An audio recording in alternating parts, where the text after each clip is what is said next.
Hello, everyone, and welcome, welcome. It's me, Tali, about to bring in Ophi, my fellow Astro Twin, for Capture Cosmic Power in 2018. Welcome. So we're going to give everyone a chance to kind of hop on. I see some people are already waiting. Hello, Marcus and Felicia. I love it doing this together. Heather and Diana. Hi, everyone.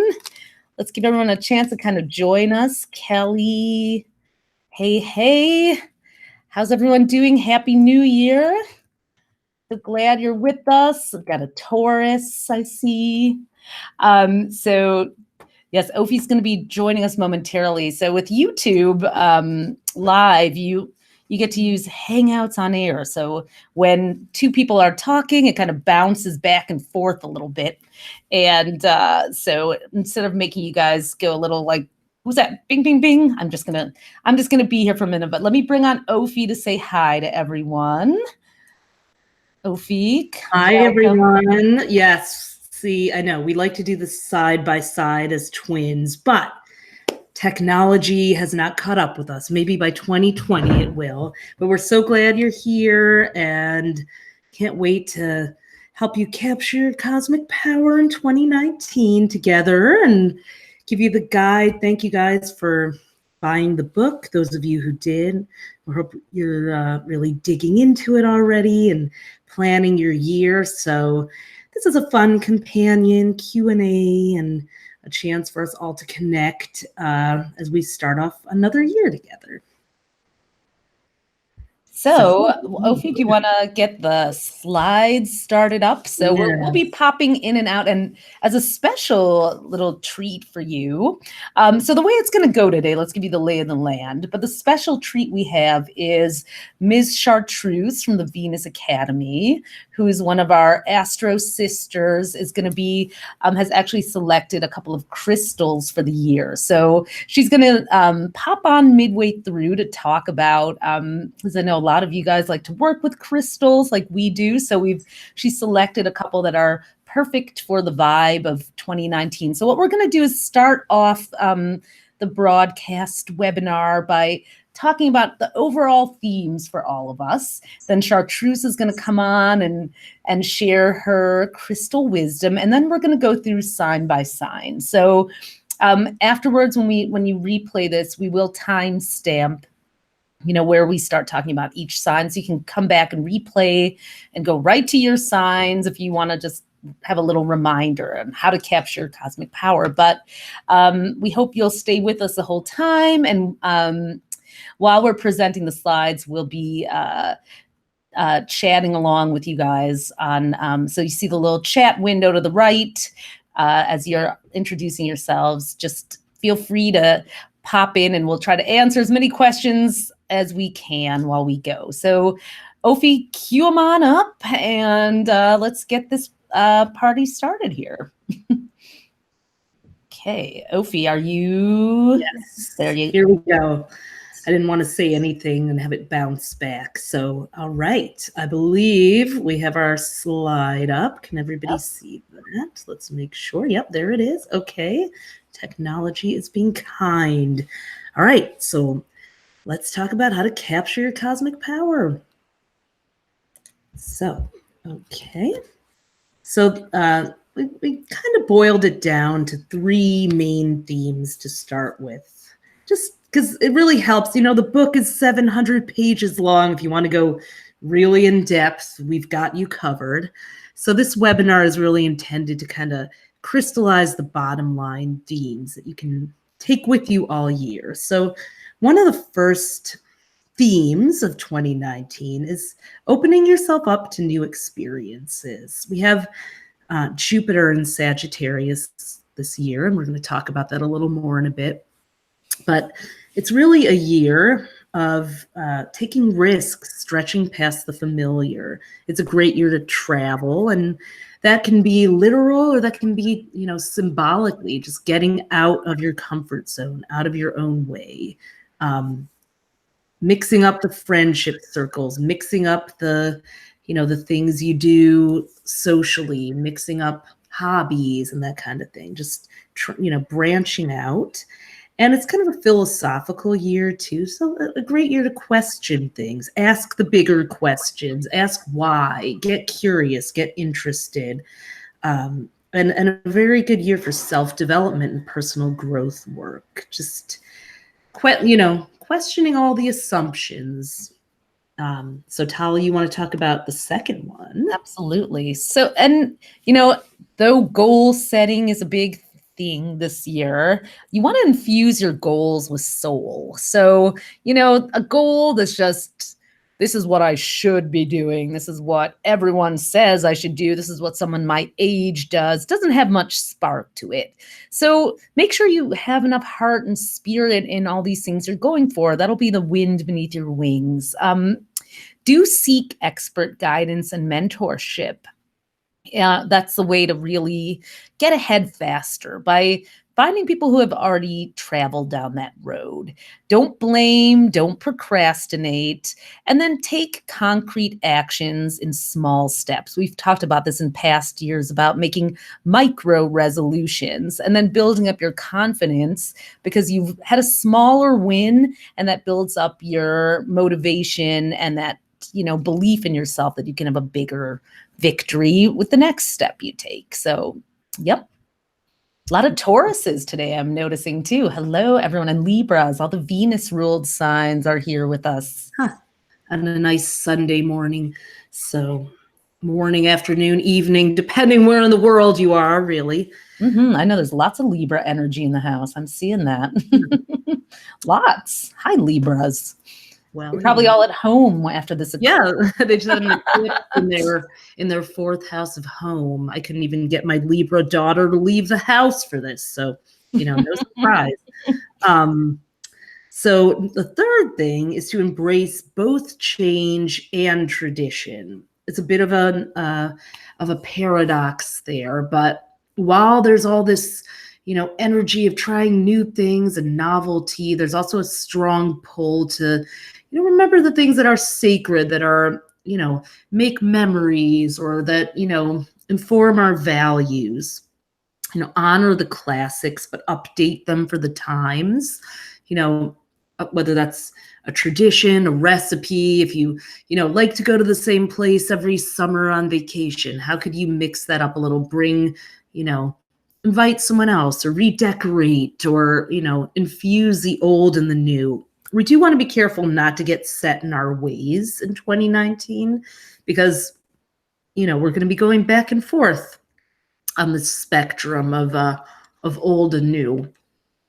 Sorry, I have a little bit of a lingering cough from the holidays, so I'm keeping myself hydrated, and I hope you guys are too. So forgive my voice here. Hydrate, everyone. Hydrate. Yeah, let us all hydrate throughout 2019.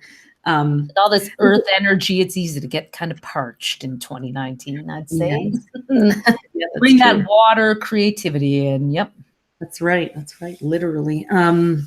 And yeah, we want to be careful not to get set in our ways. We can veer in that direction, or we can go too far into the new and feel ungrounded. So you want to be careful not to get stuck in doing something only because you've always done it that way. And yet you don't want to throw out the baby with the bathwater. You want to, that's such a weird saying, but it's one to keep in mind this year, and then, balancing your screen time with one-on-one time. It's a great year for in-person social gatherings, especially in the home. There's a Cancer theme we'll talk about. The home is going to be a very important place this year. So, for entertaining, for thinking, for feeling safe, but also we want to get out too.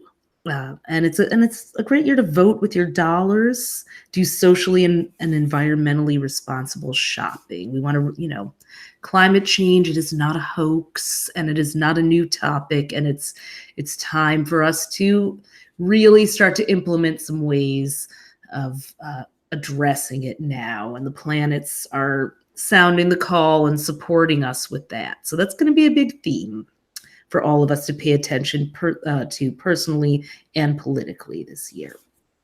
So Now let's talk about those individual planets and what they're doing and why we came up with these themes. Right. So Tali, you want to talk Jupiter? Yeah. I'll take our ruling planet. So Jupiter, so there's two planets that are called the Great Benefics because they have primarily positive impact, which are Jupiter and Venus. And when they're in a happy position, we all kind of feel it. And so last year in 2018, Jupiter was in Scorpio, which was a very uncomfortable spot for it to be in. Jupiter loves to expand and grow and try new things, and Scorpio likes to go really deep into what it's familiar with. So now, since November 8th of 2018 and all the way until December 2nd of 2019, Jupiter is in its home sign of Sagittarius. Major growth is ahead. So that means Jupiter is orbiting through the part of the sky that's associated in astrology with Sagittarius. And the last time that happened, that hasn't happened for 12 and a half years. So it's been a while, okay? And this is a year to really take risks, stretch your horizons.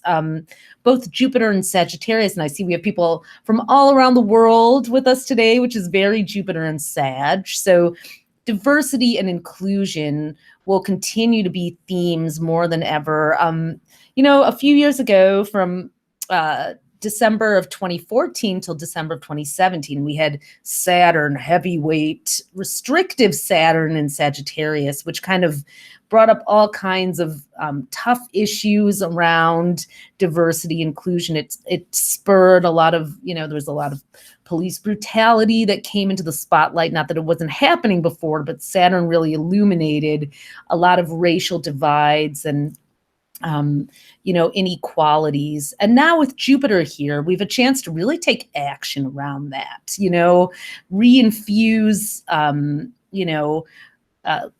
messages and work, diversity work in all areas of life, from our offices to activism to our personal lives.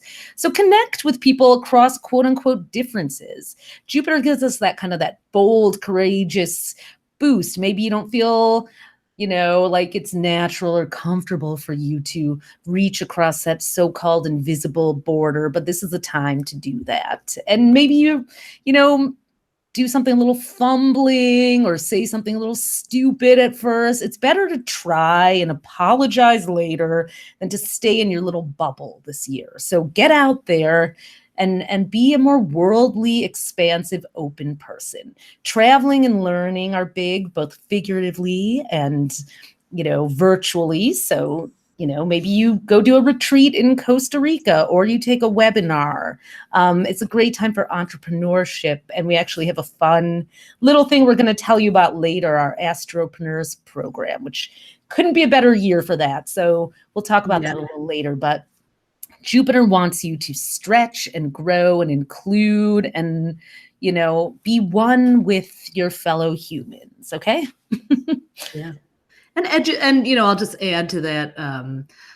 Reaching across differences is good, but there are many great resources for, doing a little self-education before, because we don't want to make it someone else's job to educate us about their reality. So do some reading, learning, watching.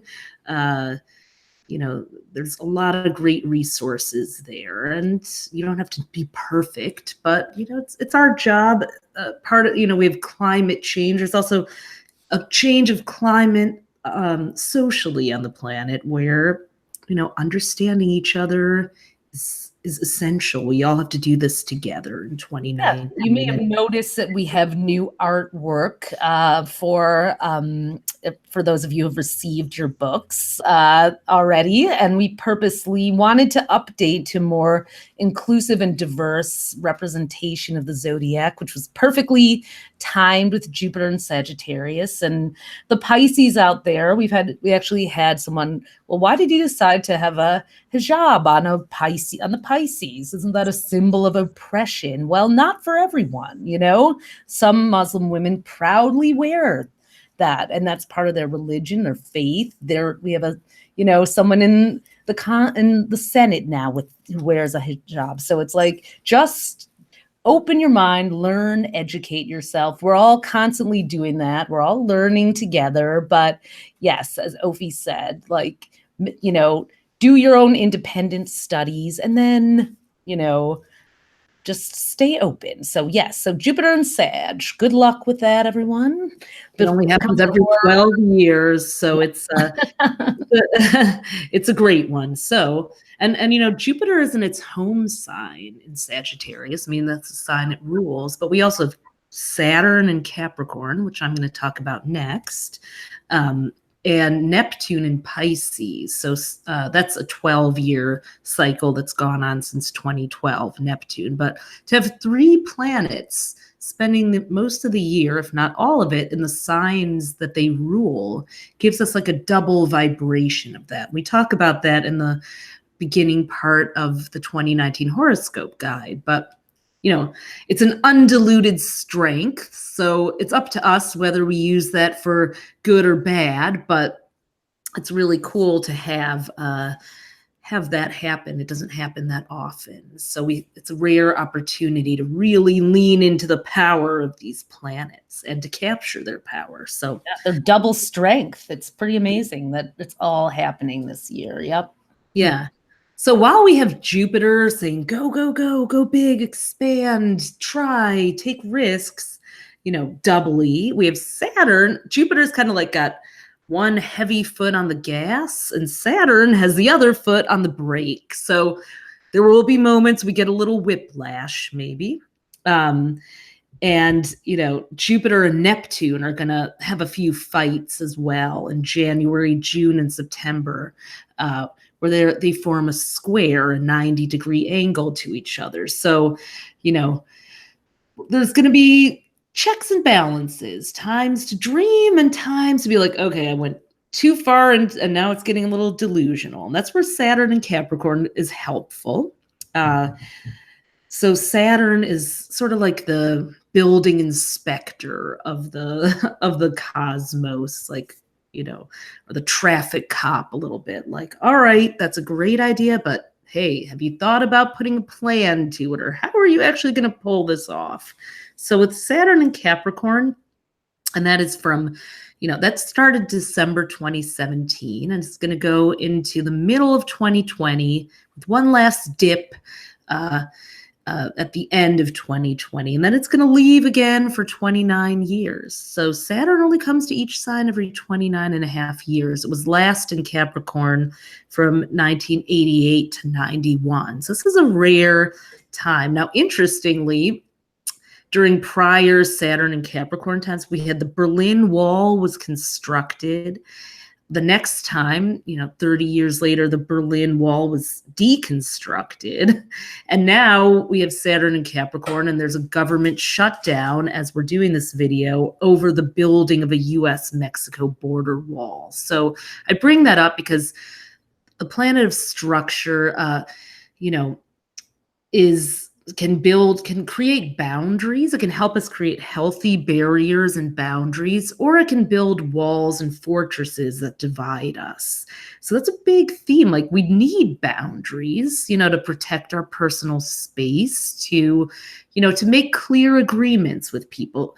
Healthy boundaries help everybody know where they stand in a relationship. They help you get past the uncomfortable energy of, should I do this? Or in romantic relationships and friendships at work, healthy boundaries are what allow you to grow and function. But it's very easy to creep over that line of it becoming a dividing thing, or that's mine and that's yours, or a turf war. So we're going to see a lot of that this year. Obviously it's already started out. That's going to go on throughout the year, and that's going to be a theme in our own lives, creating boundaries but not barriers. This is also a time of stamina and persistence with Saturn it's a marathon, not a sprint. So Jupiter is all about the sprint in Sagittarius, and Saturn in Capricorn is like, but wait, this is the long distance run. So set big long-term goals, but then also make sure you have enough little rewards. You know, Jupiter gives you that little dopamine hit of accomplishing something and feeling a great excitement or victory or party. We need to celebrate those milestones. Saturn in Capricorn is also shining a spotlight on masculinity, power, and authority. And those are all themes that we need to update for the times. Toxic masculinity is a term that's been thrown around a lot, and we want to really, you know, that's something that is being overturned with Saturn. Saturn, that's where we need Saturn to put some checks on it. Of course, we want men and people who identify as male to feel comfortable and valued in the world as well. But, you know, there's institutionalized sexism and patriarchy, and Saturn, get rid of that, please. Bringing that balance within ourselves too, because no matter what your gender is, what we define as powerful in this world has been based on a very male, traditionally male or yang or kind of authoritative, masculine, aggressive, you know, go and conquer, you know, and so, you know, for all of us in the working world who want to be capturing our cosmic power, how do we bring forth that assertive energy within ourselves without taking on the negative aspects of it, like the conquering, I win and you lose, you know, which isn't going to work anymore with our natural resources being where they are. We all have to learn how to share and, you know, be thoughtful and mindful, which, you know, Saturn and Capricorn is about conservation as well. And using things in a very, you know, pragmatic way and, you know, conserving resources. But it is, we may be redefining, you know, like, hey, I'm going to make it in a man's world. Well, what does that even mean anymore, right? So fun fact on that, Teddy Roosevelt, who was the conservationist president, and, you know, the national parks were his legacy. He was the president during one of the earlier Saturn and Capricorn eras too, in the early 1900s. So we talk about that in the book. So it's really fascinating I mean, yes, it's a little nerdy, but hey, we're shameless nerds here. And it's really fascinating to trace history, especially with these slow moving planets that come back every 10 or 20 or 30 years, and just to see, wow, themes repeating again and again, like in a new way. And it's an opportunity for us to tackle those differently. So this year, not only is Saturn in Capricorn, but it's Capricorn crunch time. Saturn is in Capricorn along with Pluto. Pluto, the planet of, we still, well, it's been reestablished as a planet, so whatever. It always was to us for now. It sure has a planetary pull in astrology. Yes. Not be able to hold a moon, but it can sure captivate our attention. Yep. Pluto is what happens below the surface. It's all that hidden, the shadow part of the psyche, while Saturn is very much about the tangible material world. It couldn't be more different. So interestingly, they've both been in Capricorn, but they haven't been close enough to make contact. They only make contact every 35 years and not in the same sign. So because Pluto takes over 250 years to come back to each zodiac sign. So for the first time in 35 years, I'm hearing an echo, Tali. Oh, okay. So for the first time in 35 years, Saturn and Pluto are going to be together this December through February of 2020.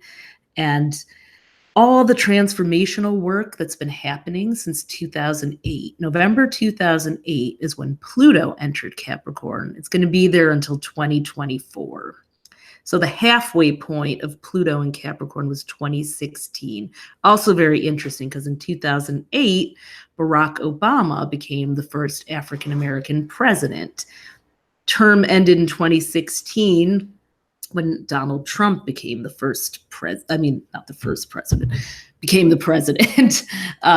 So it was like a even split halfway point there. So because Capricorn rules government and structures and hierarchies, this is very much part of it. But when Saturn and Pluto come together, we're going to start to see what all of it means, all the stuff that's been happening under the surface. Because a lot of people believe that whatever is happening in our world is a sort of an indicator of where humanity's energy needs to evolve. As above, so below, as within, so without. So if we look at it from that kind of a bigger lens, what are those bigger spiritual lessons? What are the things we need to learn and change within ourselves? If the current world and political climate, etc., is a reflection of what's happening within us as a microcosm, what do we need to transform? And those are some of the themes of having Saturn and Pluto together here this year. Plus,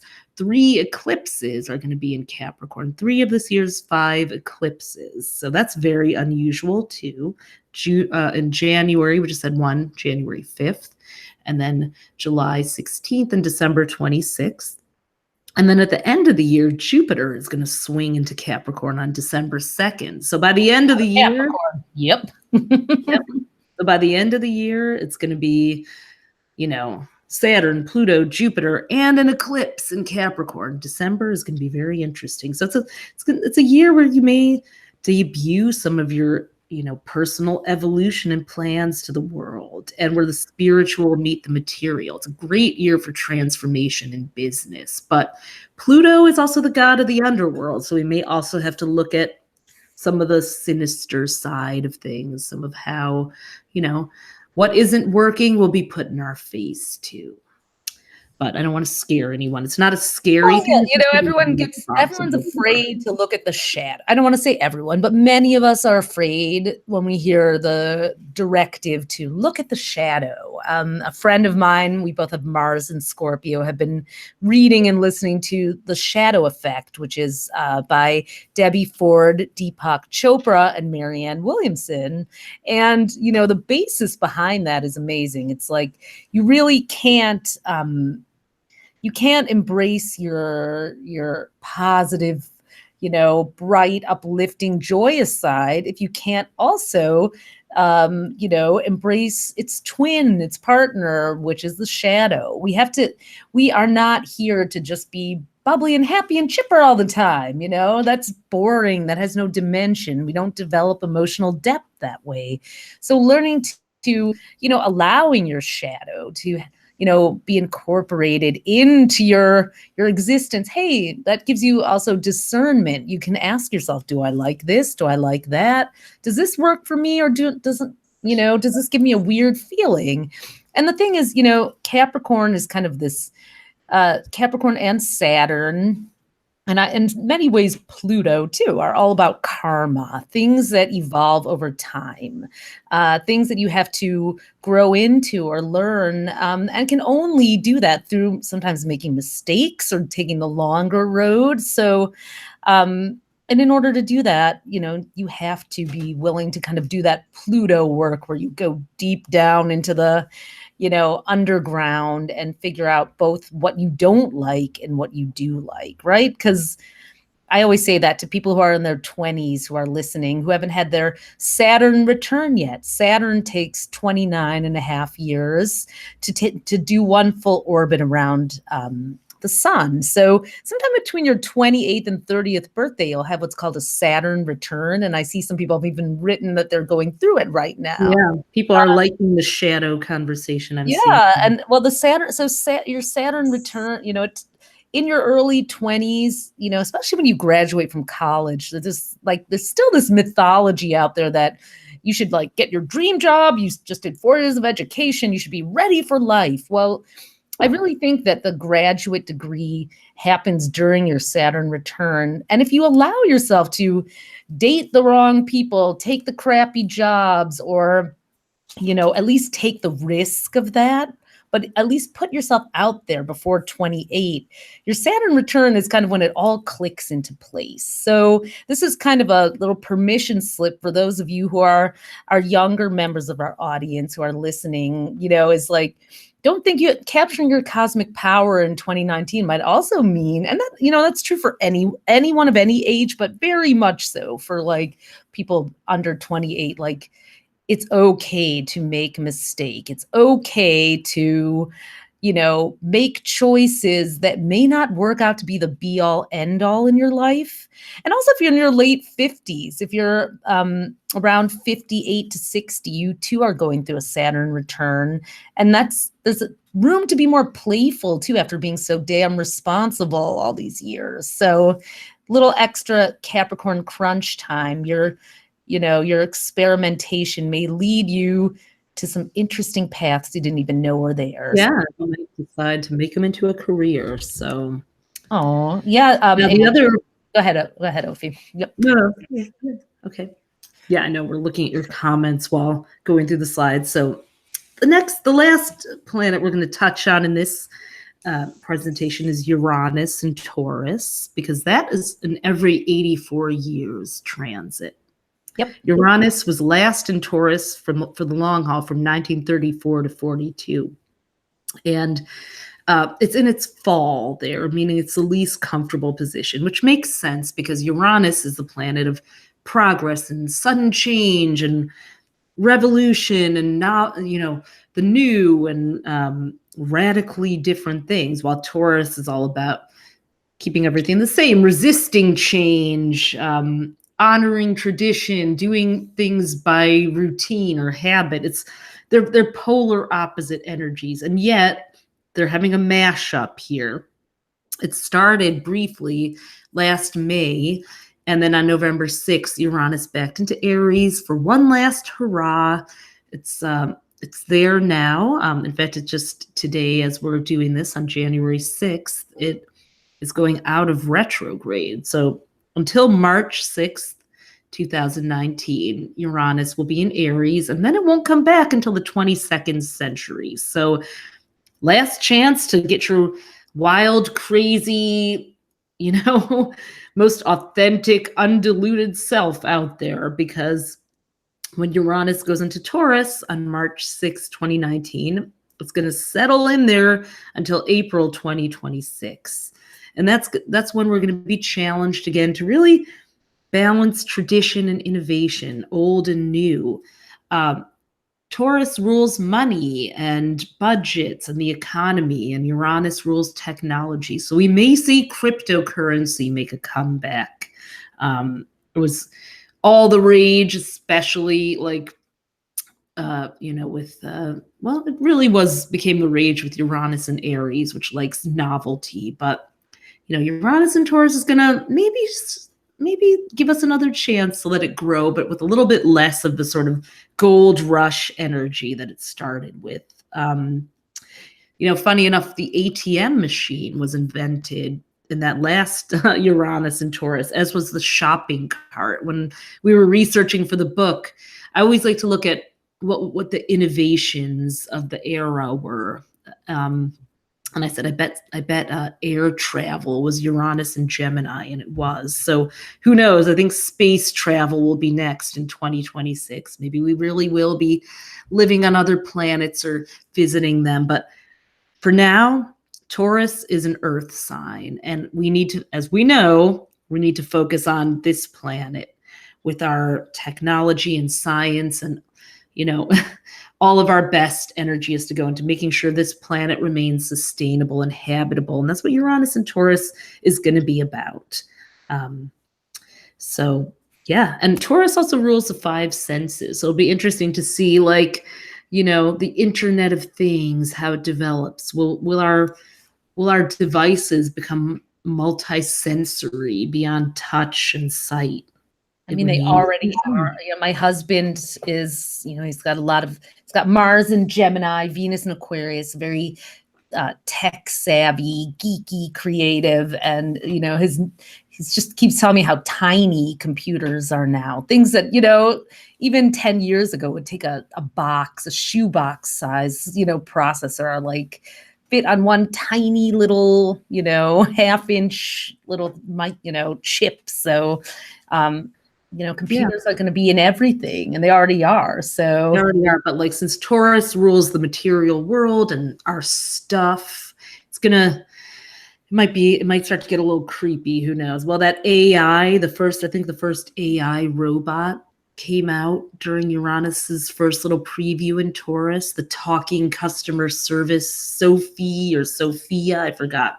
That was a little creepy, I have to say, but welcome to the neighborhood, robots. I don't know. Taurus wants things to, who says computers have to be, these metal boxes? They could wind up being in like faux fur or velvet or, anything. Who even knows? But it's going to be interesting to see. Yeah, we only got a little taste of it. And someone in the chat, Claudrine, I think, said, innovation in organic crops and farming. Absolutely. And we wrote extensively about it in the 2019 Horoscope Guide, but definitely a revolution around the food supply and farming, very much par for the Taurus course. So AI farmers getting the crops. Well, what's interesting too, I think, is that Uranus, just like the sign it rules, Aquarius, has kind of a paradoxical energy, because on the one hand, it is all about technology, innovation, but then it also has this very like metaphysical, hippy dippy vibe too. So we need both. There's, as we know, there's a big movement towards non-GMO food and food that hasn't been, tainted with pesticides that change its molecular structure, or developed in a lab. So Uranus is interesting because it could either go straight to the science lab or back to that like communal farming energy, organic, pure. So I think we're going to actually maybe see a split where our food supply could go. Some of it will be super GMO'd, and some will be that return to the continued. It's not even a return anymore. Even Walmart has an organic section now. So people will want but how do we then make sure there's enough food for everyone? So the way we feed and sustain and nourish ourselves is going to be a bigger deal, also with the Cancer Capricorn eclipses, which we're going to talk about too. So yeah. So yeah, interesting comments. And probably you guys are noticing the paradox. The planets don't ever conform to like one simple theme. Every year when we put together the book, we have to go like, this is interesting. How are we going to navigate all of these energies? So there's a lot of structure and then a lot of novelty and change. And it's going to be a back and forth dance. It's going to be a little bit of an interpretive dance. So prepare to navigate that spectrum. Yep. So speaking of the eclipses, so those are going to be the change agents. We've got 5 of them. We've got one last one in Leo. I won't get into what they mean because we have more slides for that. But this month, January, if you're tuning in live, there are 2 eclipses. And then there are 2 in July and 1 in December. And eclipses, they can really shake things up. But look, as human beings, we're kind of wired to stay safe and avoid, pain and change and discomfort. So the eclipses come along and push us out of our comfort zone, ready or not. We should thank them after we stop hating them sometimes. But actually, some of them can really present great and unexpected opportunities. Like we had an eclipse in Capricorn on January 5th, the day before this webinar. Bet a lot of you guys really felt ready to make your goals and resolutions just yesterday. It was well timed at the beginning of the year. So if you know when they're coming, you can say, all right, there's probably going to be a change at this time, and let me get ready for it. I might not know what it's going to be, but I may know there's something coming. We planned on like doing our yearly budget yesterday at the eclipse because we knew we would have a little extra cosmic mojo with that Capricorn eclipse in our money house, for example. So plan around them. They're great tools. So the new series of eclipses is in Cancer and Capricorn. And eclipses are always there where the north and south nodes are. These are the destiny points. They're always in opposite signs. We're being pulled across a spectrum. Yep. And Cancer, yeah. The interesting part about this year's eclipses are that they are in, with all that Capricorn energy that's going on that Ophi mentioned, there's that pull to the opposite side of Cancer from one eclipse on July 2nd. But the north node, so the north and south nodes of the moon, you can read about that on our website too. They're special points where the eclipses are happening at any specific time. So the north node in astrology, wherever that north node point is, whatever sign it's attached to, is like a universal destiny point. What we're all being pulled to look at and develop in ourselves. While the South Node is kind of this anchoring energy that we need to not overuse. So this year, the South Node is in Capricorn, which is that masculinity, all the structure. We need a structure for everything, but we need to pull ourselves towards Cancer and embrace the divine feminine. So this is a time to embrace leaderships and boundaries with heart, balance home and family, which is Cancer, with our work goals, which are more aligned with the Capricorn South Node. So, men and women, everyone are, we're all in the workforce now. It's rare to find a one, income household, even if there are kids, and the roles have changed a lot. No one feels like they have to stay home because they're the mom necessarily. However, there's also this kind of boundlessness around work. I mean, work life bleeds into home life. So how do we find a better balance of that so we can actually spend quality time with each other instead of always being on our screens or halfway working? I'm working on that myself. It's also, these eclipses are going to help us to develop emotional intelligence. It's not just about things looking good and savvy on paper, which is Capricorn's domain. Hey, you got a great blueprint there. Cancer knows that if it doesn't feel good, if it doesn't evoke passion and inspiration, no one's going to spend their time on it. So what is it? How can we read each other's moods and feelings more so that we can be in sync? Creating workplaces that feel caring, home-like, and safe. Why do we have to be in cubicle land? Maybe we need a pile of pillows or a nap room or a yoga room. There's a lot of airports are now creating yoga rooms. I've noticed. I've been at a couple of them in Atlanta, I think. And, some of these very traditional Capricorn styles of architecture, where everything looks like a very masculine phallic symbol, may get some nice rounded, drapey fabric, bubble nest vibes of Cancer. So yes, nest, decorate, entertain at home.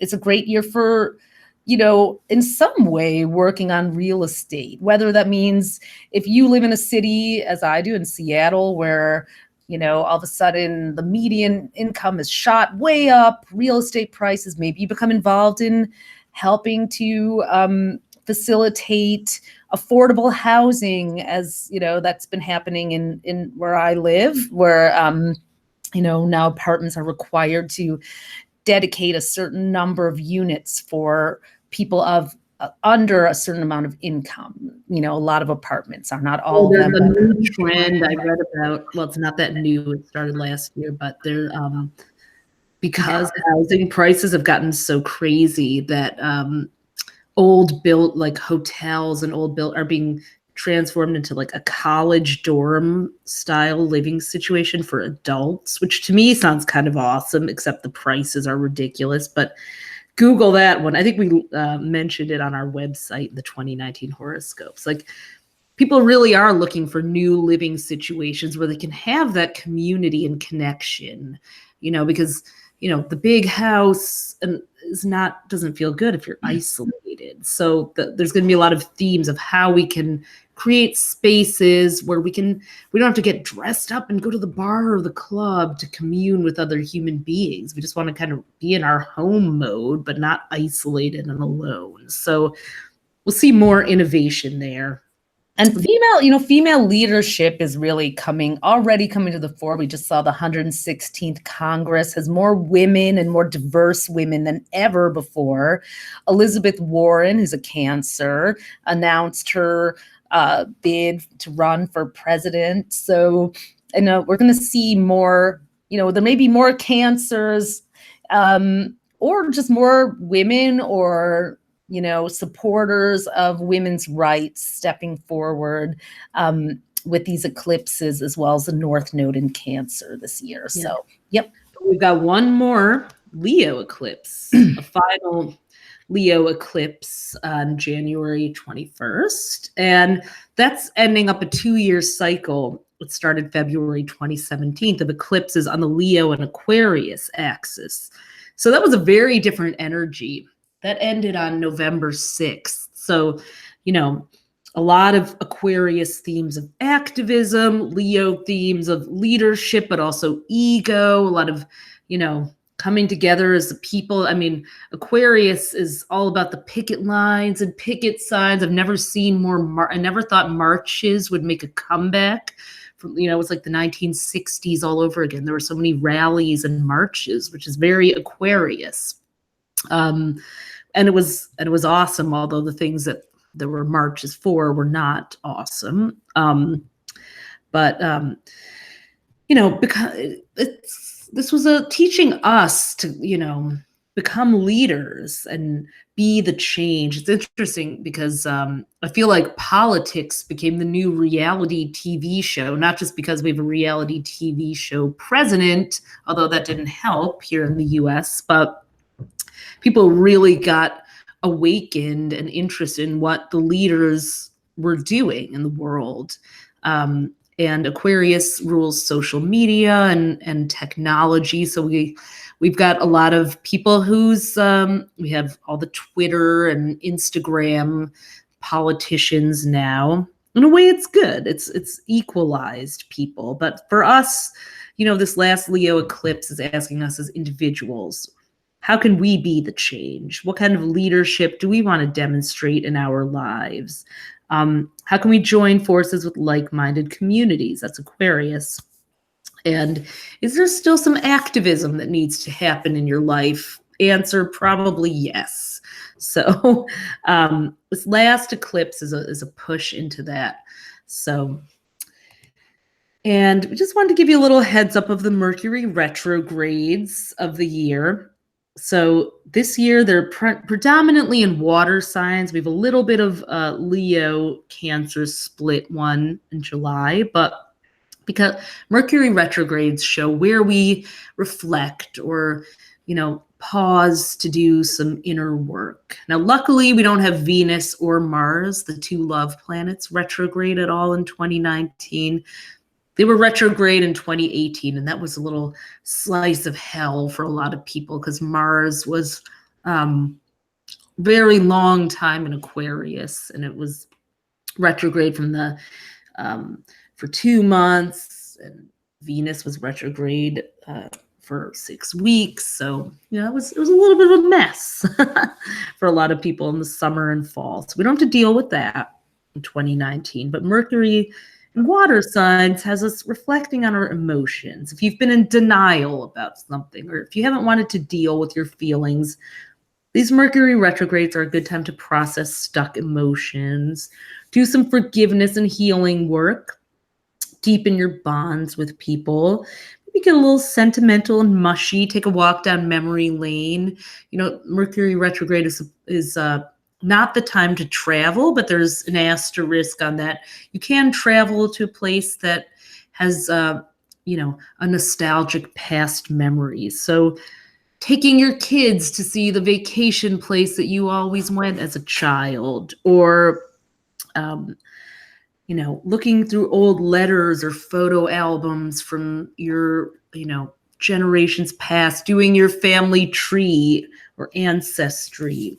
Those are all things that you might want to do. A couple people are asking, well, does the retrograde mean that we'll see some of the negative aspects of that sign? And the answer is maybe. Yes, probably. For example, the March 5th through 28th with Pisces. When we say, again, we talked about this a little earlier, why it's so important to look at the shadow. So sometimes during a Mercury retrograde, you will have an opportunity, like it or not, to deal with the shadow aspects of that zodiac sign, especially with regards to communication and social interaction. So, during the Pisces Mercury retrograde, have people been guilt tripping you? Have you become a little codependent? Have you been enabling a friend's bad habit or enabling each other? Maybe you get together and you drink a little too much or eat a bunch of sugar when you're both trying to stay healthy, for example. Or, you may have to, or maybe you've been holding a grudge or you need to ask for an apology. All those types of things that surround Pisces could come up. In July, you might have to deal with is there a little jockeying for attention? Is there some sibling rivalry, or maybe too many cooks in the kitchen, not enough definition around who's in charge? That could come up. Passive aggressive, moody, snippiness in general. But it's best to deal with it. I mean, it will be in your face during a Mercury retrograde, and you have to figure out how to deal with it in a way that's mature, not, and that's where the challenge comes in. That October 31st and November 20th one might bring up jealousy, envy, maybe even some meandering sexual desire that goes in directions you really don't want it to, at least with your prefrontal cortex. Your reptilian brain could take over. But observe, allow, be with it, and try not to let it run the show instead of stuffing it down and going, oh, okay, this is coming out sideways now. So don't worry, we'll be there for you when Mercury's going retrograde. Yes, we will. Lives and advice and that kind of thing. So, and because we want to get to the zodiac signs, give you guys all your personal forecast. Well, a minute. Yeah, we'll just cover Someone said, what's the reptilian brain? Well, that's another. We've got the neuro tarot person on there. There's 3 parts to the brain. The reptilian brain is the one that's less evolved, that wants to fight, the fight or flight, survival part of your brain. Part of you that reacts without consciously considering things. Wind up waking up next to somebody that you really shouldn't. So looks familiar because Mercury retrograde can bring back the past. Yeah. So the numerology, and we have a whole section on the website and in the book about it.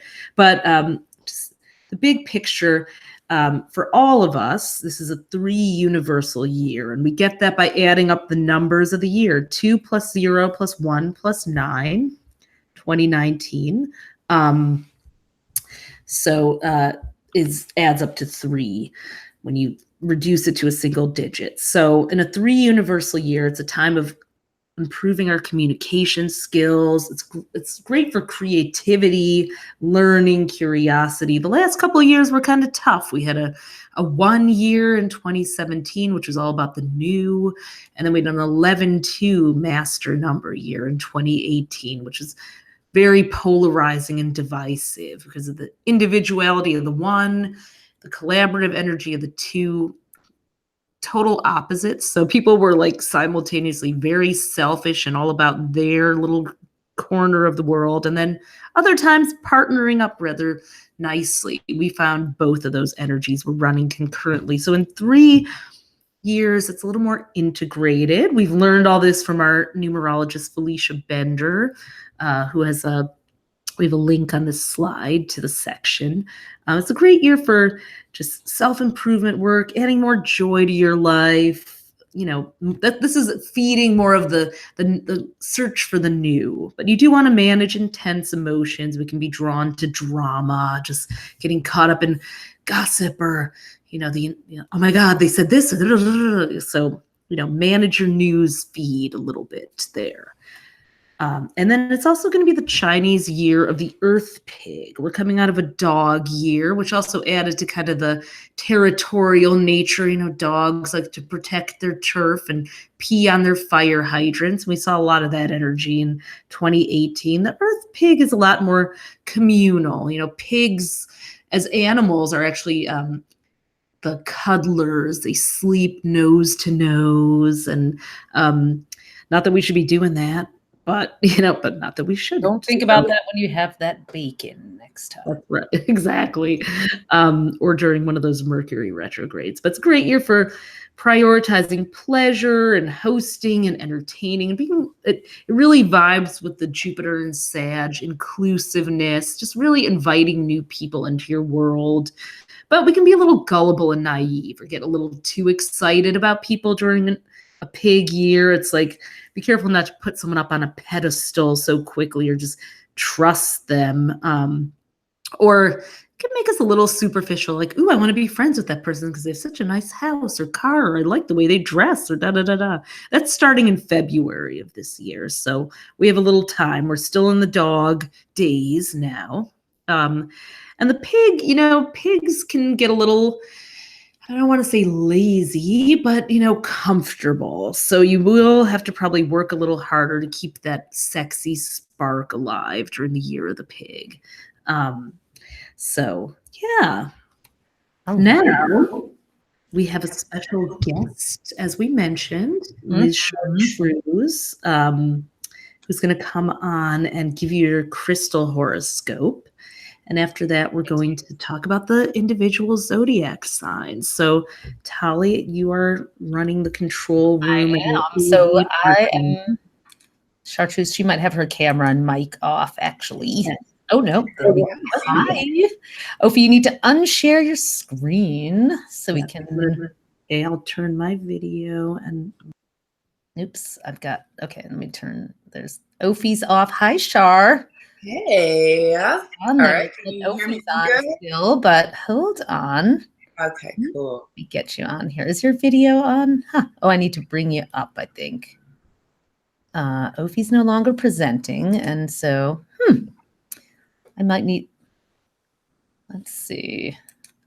We're just trying. My camera. Oh, there you are. Yay! Looking gorgeous as ever. So, everyone, this is Chartreuse, MizChartreuse of the Venus Academy, and I'm gonna mute myself and let you take it from here. So tell us about the crystals. Yes. Ooh, I'm so glad to be here, and Happy New Year, everybody. It's so beautiful to be here for the second year in a row. And I am feeling phenomenal about 2019. Everything y'all have been sharing is perfect. And I think you're giving such great guidance for everybody. So as astrologers, what we do is we bring the heavens down to earth. And with crystals, these are small pieces. So it's kind of hard to see, but I have some bigger shots or some bigger photos that I'll share. But crystals are part of the earth and they influence us just like the planets in the sky have this influence on them. They're like external representations of our psychic functions.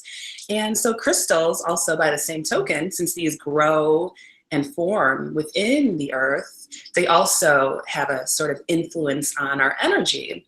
And we can work with them totally directly to channel and use the earth energy and these basic natural multivitamins to really bring up the best in us based on what the themes of the year and the time are.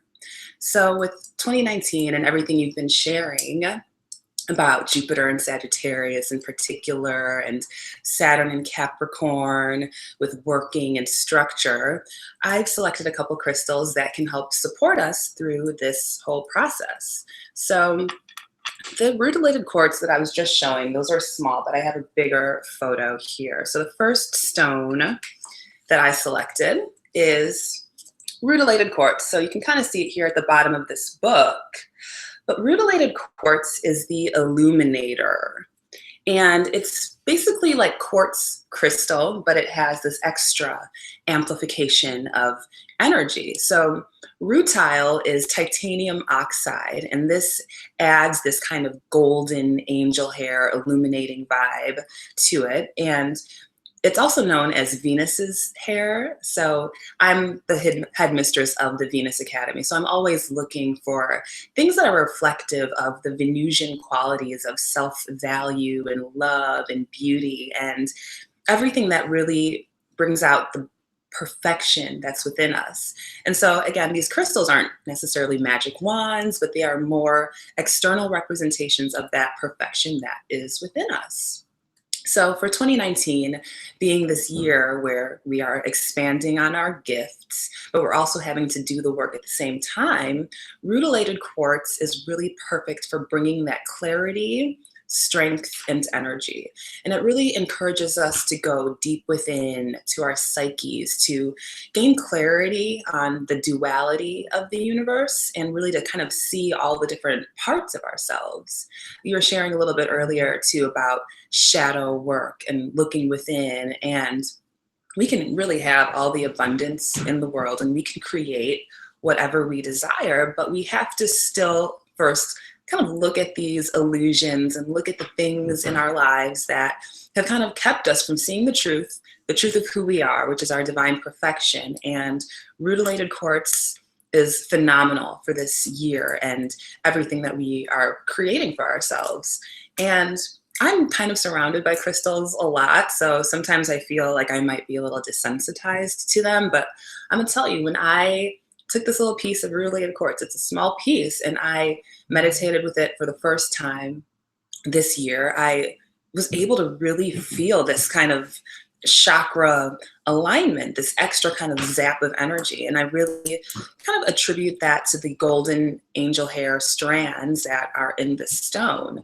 And so it really embodies both the yin and the yang and helps us to kind of have new hope in balancing the energies within us so that we can be receptive to all of the gifts that are our divine birthright. It gives us new hope. It can transmit uprightness and independence and even our spiritual greatness. And the power with these stones also is that it helps us when we engage in a disciplined, meditative structure. As we were saying, we want to expand with Jupiter, but with Saturn, we do need structures for fulfillment. And when you engage in a regular meditative practice, you're working your spiritual musculature and training your mind to be in that calm and receptive state so that when you emerge from that state of spending time with yourself and connecting to the divine, whenever anything shows up in your life, you'll be able to deal with it powerfully and still be able to take action regardless of how you're feeling or what kind of things come up. Emotionally, rutilated quartz is very mood lifting and sort of antidepressive type of crystal. So we know that regular quartz crystal aligns all of the chakras and all of the energy centers to keep us in alignment. But with this extra boost of this sun golden ray angel hair of light, it can really liberate us from any feelings of anxiety and confusion. And again, this is not just, I'm going to put a crystal on my forehead and everything is okay, but more, I'm going to work with this as a talisman for really centering myself so that I can powerfully respond to whatever life has. And I can also take powerful action to create the structures for whatever it is that we are trying to create.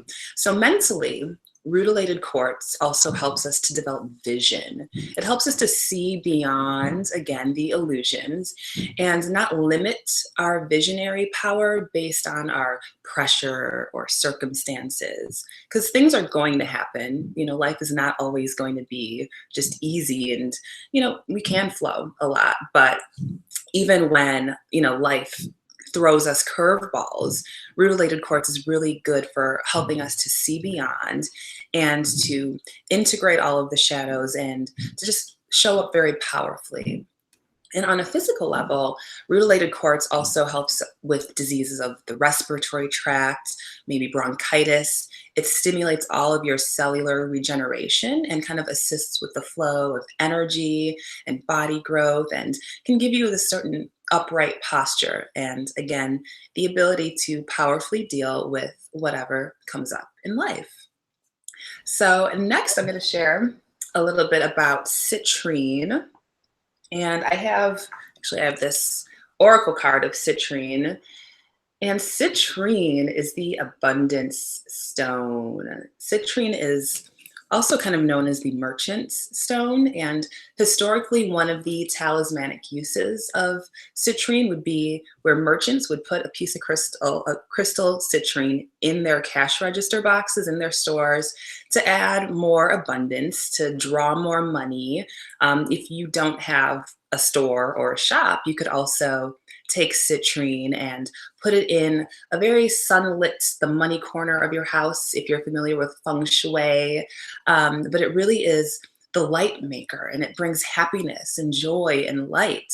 I mean, it really is, colored with the golden rays of the sun, and it just brings joy and energy and just the spark of life to us. And this is something that can really help us, as we're moving through the winter seasons here in the Northern Hemisphere, to keep that, remember that we always have this inner light and this inner source of abundance, and that we are all worthy of divine compensation, which is our birthright. And we, as creators, have no limits on what we can produce in the world.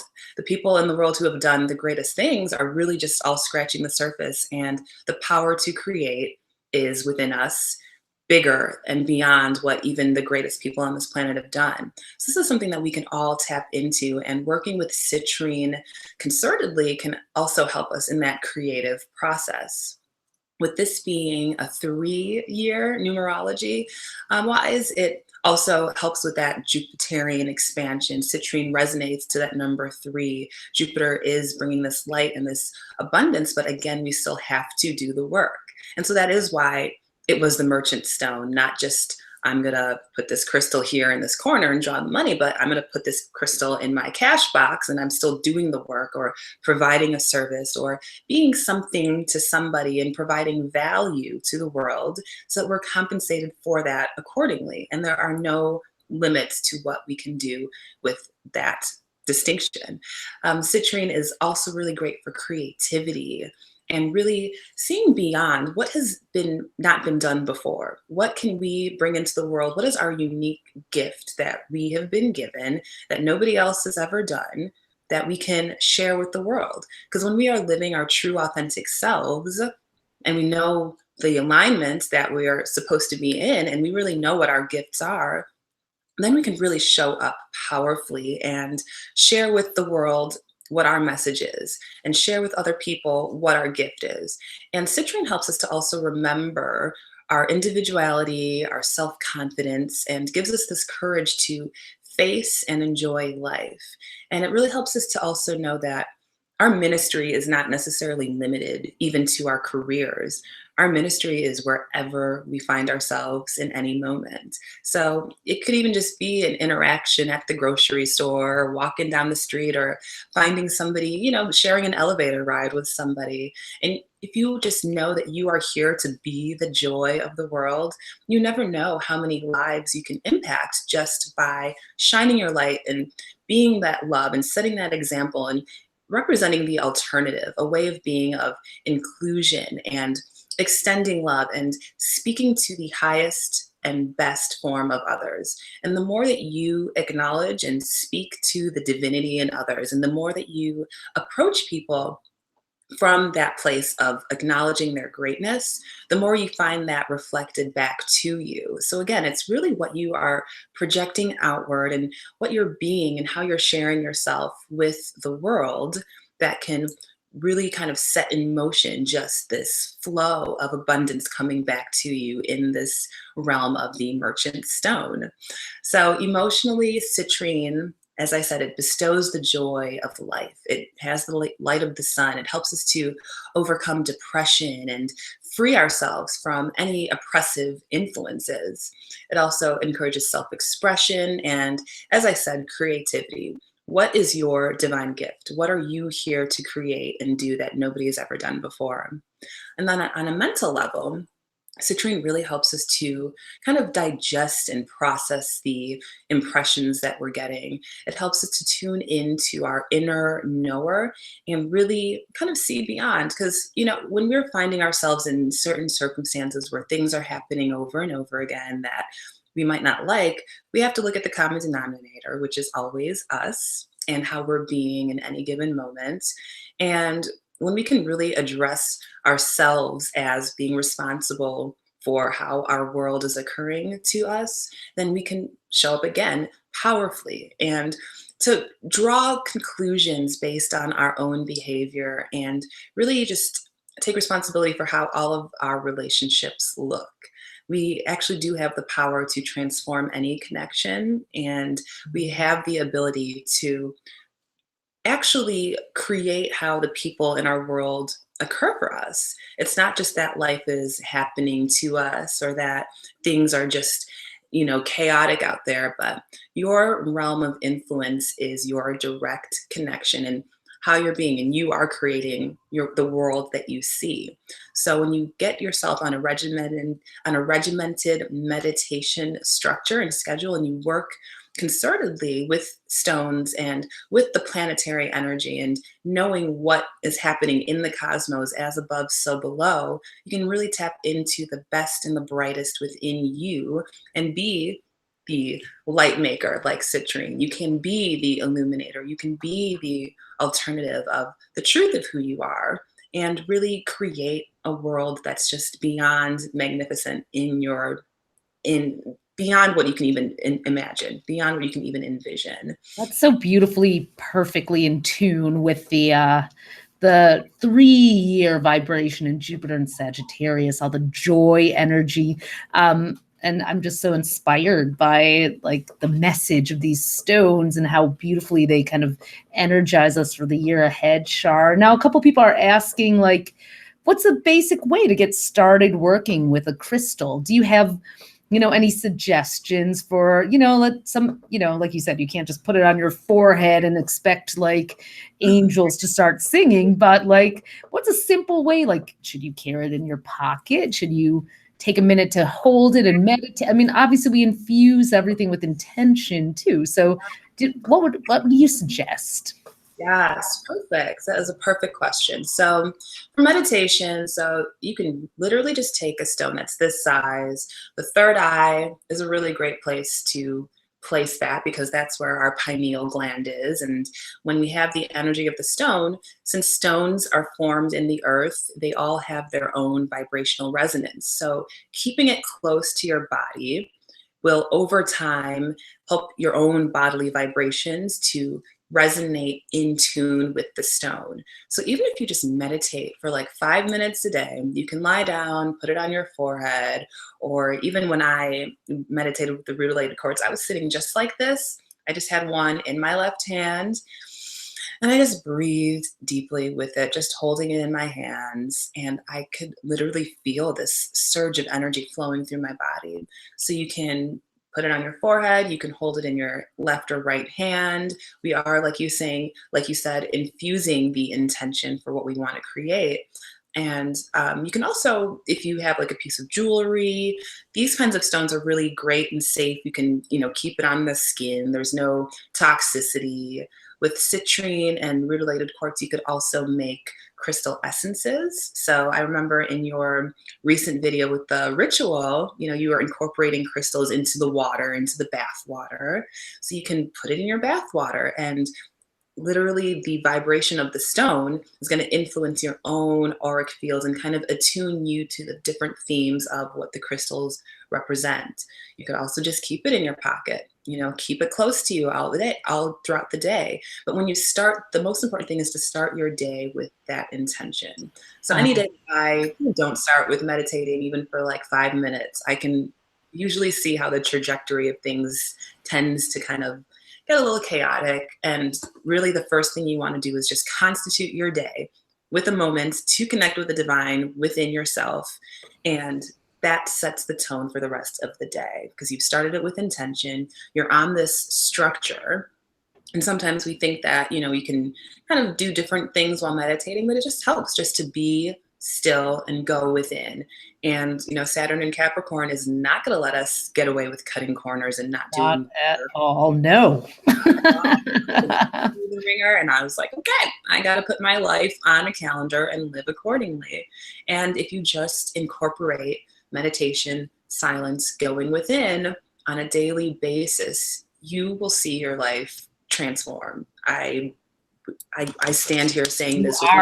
You are proof of that. You are. I know. I've watched you as friends with your daily meditation practice and all the flourishing. I was also thinking about how Capricorn being the eldest of the earth signs, we have all this Capricorn energy. There couldn't be a better year than this to work with crystals, which are kind of symbols of some of the oldest, time set, pressured, time developed beautiful things that the earth produces and shares with us, right? So yes. And Saturn I consider Saturn the crystallizer planet. Ooh. So Saturn is the planet that, after 29 years, it comes around, it kind of crystallizes us into real adulthood. And then again, when it comes around and you're in 58, you are really solid in who you are. And so stones are really great for Saturn and Capricorn transits to just, again, using this talisman as within, so without, as above, so below. And it's like we're just taking all of the energy and channeling it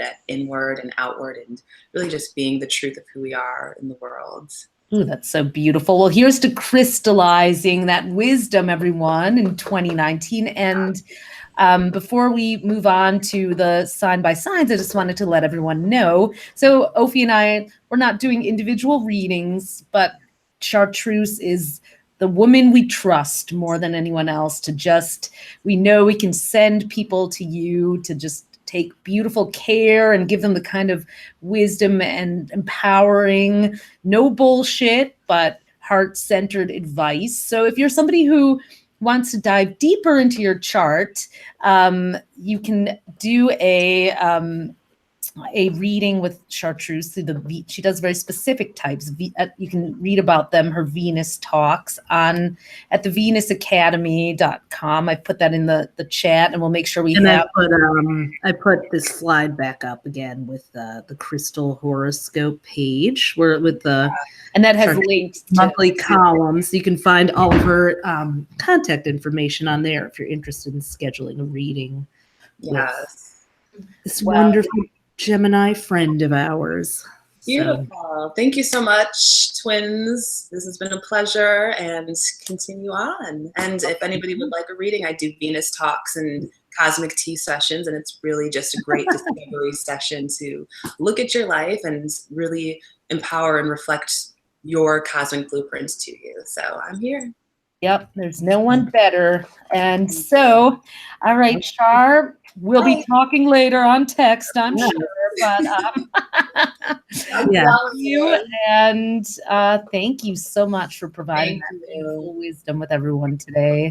You're welcome. Now we're going to go to one of the parts that many of you have been waiting for, the 12 sign forecasts. But really quickly, we know some of you guys have bought paperbacks. Some of you have bought the individual sign paperback. Some of you have bought the ebook, and you might be wishing you had it in another format, the 2019 Horoscope Guide. Maybe you're like, I love having the big book, but I also just want my own to throw in my bag. Or, ooh, I would love to have this on my phone, but I also want to have my big paperback to put Post-its and highlight and mark up. We know you use your book many different ways, and that's why we offer it in several formats. So until 1/11, the magic master number, January 11th, we're offering those of you on the webinar 30% off any of our books with the code POWER19.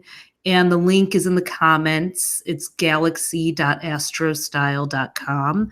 That's our shop. You can link directly to it. And for the next couple of days, get yourself another copy of the book in a format that you've been craving for 30% off with the code POWER19. So onward into your signs, the 12 signs in 2019. So because we know the book is long and has a lot of depth, we've distilled it to two things: your cosmic power and your cosmic kryptonite. Speaking, what will help you thrive and and the what crystals not to touch this year. Oh, tonight. yes. Yeah. Kryptonite is never going to be a crystal we recommend. I don't think it grows on this planet, but hey. All right. So, you want me to do the fire? And yeah. I'll do the yang and you do the yin. So, okay. So Aries. So your cosmic power this year is picking a big goal and sticking with it all the way through. And that's something your sign, you can get a little bit of shiny object syndrome. Want to go sparkle here. Look at this. Ooh, new thing. Well, you're going to have to rein that in if you really want to capture cosmic power this year. Whether it's in love, where you're like, okay, this person was really amazing. Now they're a little boring today, but trust that they'll be amazing again tomorrow. I'm going to stick with it. Or it's, a project instead of like, you're like, no, I'm doing this project. I know there's 5,000 other things that I'd also love to do, but I'm going to finish it. And that's where you'll really get the juice this year.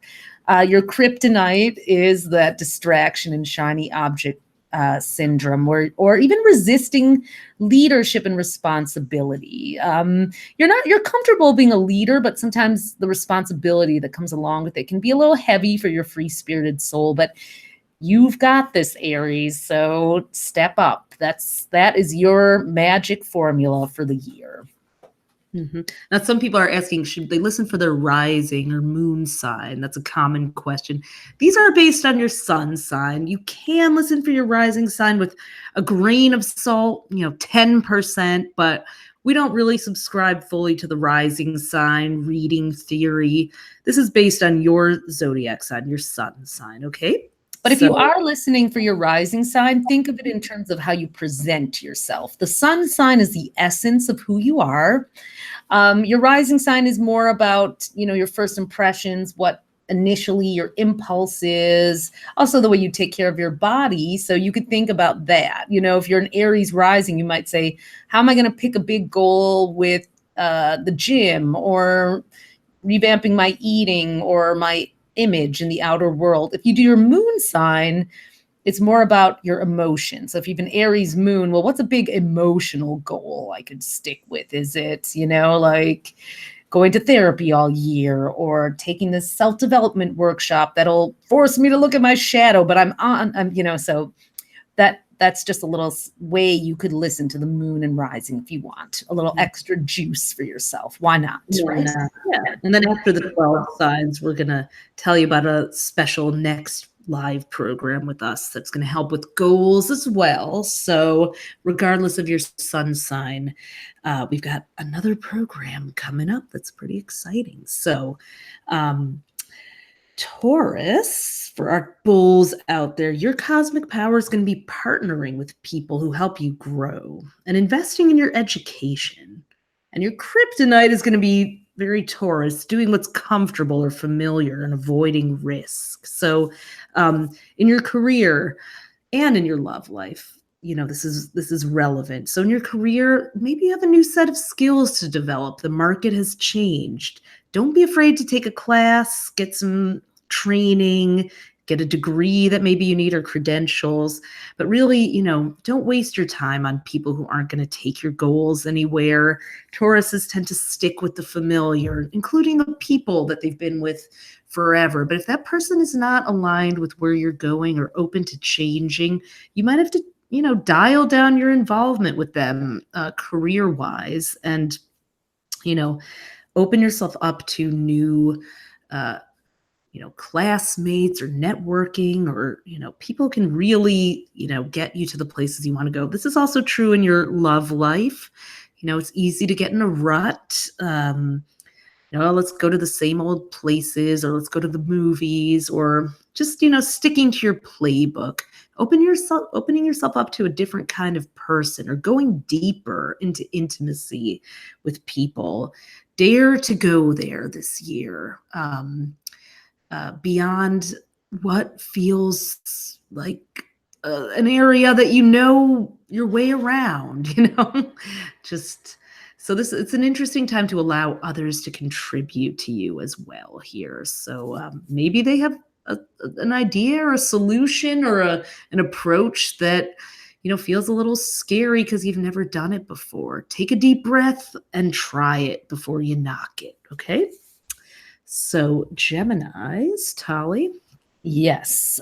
Gemini, well, you're in luck because your cosmic power this year is right in your wheelhouse of partnership. So the key to your success, however, is partnering with the powerhouses, creating win-wins that last for the long haul. Because, sometimes Geminis, you fall in love with people super easily and it's like you're off to the races. And the next thing you know, it's like, wait a minute, they weren't who I thought they were. So that is your cosmic kryptonite this year, idealizing the wrong people or falling for promise and potential instead of the real deal. That's a real pitfall for you too. Not just this year, but you may find that you're going to get, a chance to really build a new muscle instead of going into your, old patterns of like, oh my God, this person is so amazing. Oh wait, they're a human being. They're terrible. So when we say partnering with powerhouses, finding a powerhouse and identifying them and defining them may actually be someone who actually reveals themselves authentically from the get-go. You see their strengths, you see their weaknesses, and you have a full picture of who they are, and yet they still know how to move in integrity in spite of all that. So, or creating win-wins, like where your strengths are and your partner's weaknesses are and vice versa. And instead of trying to change each other or become who each other is, you learn how to play to each other's strengths. And that's what makes you a rock solid tag team for the long haul. So, but this is going to be kind of an easier mission maybe than you've had in past years to capture your cosmic power, because you are all about that, Gemini. So Cancer is next. If you want to take that. Yeah. Mm-hmm. So as a Cancer, your cosmic power is going to be putting your dreams first, somewhat similar to Taurus, and really modeling heart-centered leadership to the world. Your Cancers are a cardinal sign, which is one of the leadership signs. They're not just hiding out, scared of the world. They can be very powerful when they find their turf or the roost to rule. So, but because you're this nurturing, caring zodiac sign, when you're in charge, you can really bring a lot of love to it and show the world like, hey, you don't have to be a cold jerk to be in a leadership role. So, just really stepping into that. I am a person with big feelings and I'm also powerful. But your cosmic kryptonite is going to be sidelining your dreams and power to nurture someone else's, which is also a bad habit for Cancers, but especially one to break in 2019. Like, yes, you want to pull people up, but you have to lead by example. You cannot pull them up first and then get back to your dreams. You must put your dreams first if you want to capture your cosmic power this year. And in love, that means like cutting off those codependent ties and the adult babies. Like, doesn't mean you have to stop dating them. It just means you have to stop setting up this dynamic of enabling and coddling and caretaking. And that probably goes for your coworkers as well. Catch yourself if you're saying, I'll just do it. I'll take care of it. I've got it. You love to be that providing person that makes everybody feel good and safe, but you cannot do that at your own expense. So really watch for that. It's a great year for that, finding ways to be of service, but also, even if you're volunteering or doing something like that, make sure that you create something for yourself. What do I want to get out of this? It's not selfish to ask that. It's actually going to make you prevent resentment down the line. What's in this for me? What would I like to get out of this relationship or job or volunteer gig or friendship? And that's the path for you. So Leo, Tali. Yes, Leo. Well, this is a great mission for you, using your natural joy, creativity, and self-expression to both inspire other people and to be of service. You're ruled by the sun, Leo. So you are, when you want to turn on that light and be that ball of energy, you can flood the room with good golden vibes. The one thing, and many Leos are amazing performers, presenters, motivational speakers. Your cosmic kryptonite, however, is if you make it all about you, or you get sidetracked by drama and power struggles. This person doesn't like me. This person thinks I'm this person that, so you got to be really careful of not letting that happen. So always remember of course, there are moments where you can make it all about you here and there, but where you'll be at your most powerful is if you really focus on being of service and inspiration to others. Mm-hmm. Okay, so Virgos, your cosmic power this year is going to be about creating a sense of nurturing beauty and home wherever you go. You have an interesting vibration in your chart where home is a big deal, but so is travel. So how can you bring that sense of safety and comfort without it becoming this stagnant, insular kind of experience, which is good, which is your cosmic kryptonite, is going to be isolating yourself. We're getting sucked into caretaking and other people's chaos or drama. Virgos like to help and advise and give and fix. You don't want to do that. Just try to create a nice, welcoming space where everybody can really relax and feel comfortable, but that doesn't mean you have to take care of them or be the den mother. Socially, that can mean opening up your home or finding a communal space where people can bring a creative project. I found a little spot in the city last year that was a craft store. They had a finish your craft, open crafting night, like bring whatever you're working on and work on it together. I thought that was a great idea. I went to one of them and it was really cool because everybody was kind of in the zone doing their thing and being creative and bonding, but we were also not alone. And in your relationships, that goes for finding that line that Virgos always need to find of not caretaking and infantilizing a partner and mothering them. And work too, like making sure your creativity is honored there and your emotions are honored wherever you work, and that you really do feel safe to bring your big ideas to the table because you are one of the most innovative and creative signs. And it would be a shame if you didn't share your imagination and visionary ideas with the world because you were judging them or trying to be perfect or letting fear rule you. Okay, so that's the Virgo forecast. Okay, Libra. Your cosmic power in 2019 is to surround yourself with loyal and inspiring friends and expose yourself to new ideas and conversations. Well, that sounds great. You are naturally one of the zodiac's social butterflies. As an air sign, you love to be out and about and you make friends very easily. You love an inspiring conversation.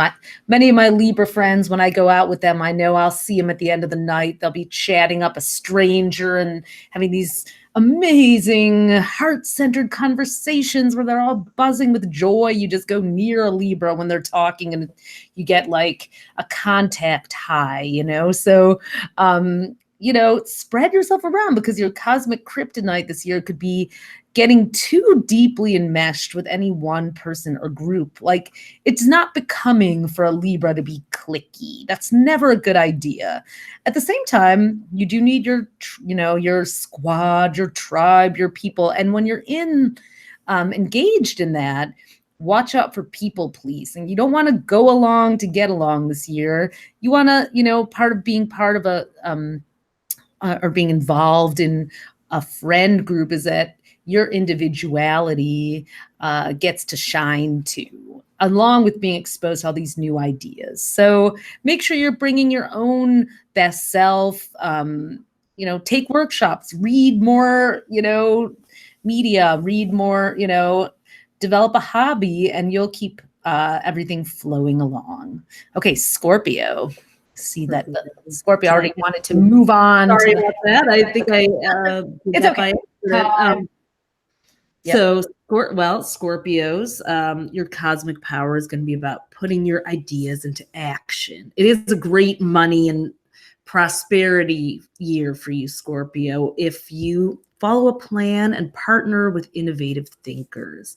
But your cosmic kryptonite is going to be scattering your energy instead of prioritizing, or being a know-it-all and not opening yourself up to feedback, critique, coaching, development, from other people. Sometimes Scorpios can sort of protect themselves with that defense. I already know this. Thanks. I've got this. You're going to want to let yourself be a little bit vulnerable, because then you can receive some of the best ideas, ones you wouldn't have thought of otherwise. And that's also true in your love life. Like, let go of that pride and that self-protectiveness, because the least likely person, whether that's your romantic partner or someone who's interested in you or a friend, just that you're like, they have nothing to offer me. That could be the person that actually, gives you the gold. So, listen to kind of everybody who contributes to you this year as like, what if what they say could be the one thing that changes my life in 2019, instead of like,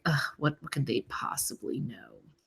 And yeah, your power is going to really be like being very practical about stuff. I saw Pooja, who is a Scorpio and looking to develop her business, stick to a simple plan, prioritize. It's that Buddhist chop wood, carry water kind of thing, like doing that repetitive work day in and day out, setting simple action steps, crossing them off the list. It's not the sexy, glamorous year, but it's, within a couple of weeks or months, you can look back and see lots of progress if you just stick to that plan. So, okay. Sagittarius. Okay, Sages, that's us. Well, our cosmic power to capture is taking calculated risks, welcoming the right kind of attention and exposure. With Jupiter in our sign this year in Sagittarius, there is this desire to take more gambles, but there's all that Saturn energy saying, hey, slow down a little, make sure you don't get, it's not just about flinging energy everywhere, as Sages sometimes do. We get so excited, we want to do this, we want to do that, and then it's like, but the risk should be calculated. And what do you want to be known for, Sag? Make sure that you develop things, and if you have a business, work on your branding in a way that reflects you, just as we did with our new illustrations here. Your cosmic kryptonite is doing things that aren't aligned with your values, starting projects without a proper plan or budget. Just because it's a great opportunity doesn't mean it's the right opportunity. And even if it is the right opportunity, it has to be done at the right time. And what that right time is might take sitting down with Excel spreadsheets or a notebook or a mind map and a calculator, and really figuring out, is this feasible, and when's the best time? Do I need to raise money? Do I need to, enlist partners? So think it through, and then you can leap, Sagittarius. Okay, on to Capricorn. Now, as you know, as we said earlier, there's a big Capricorn pile up this year: Saturn, Pluto, 3 eclipses, and then Jupiter. So this is a big, big year for you.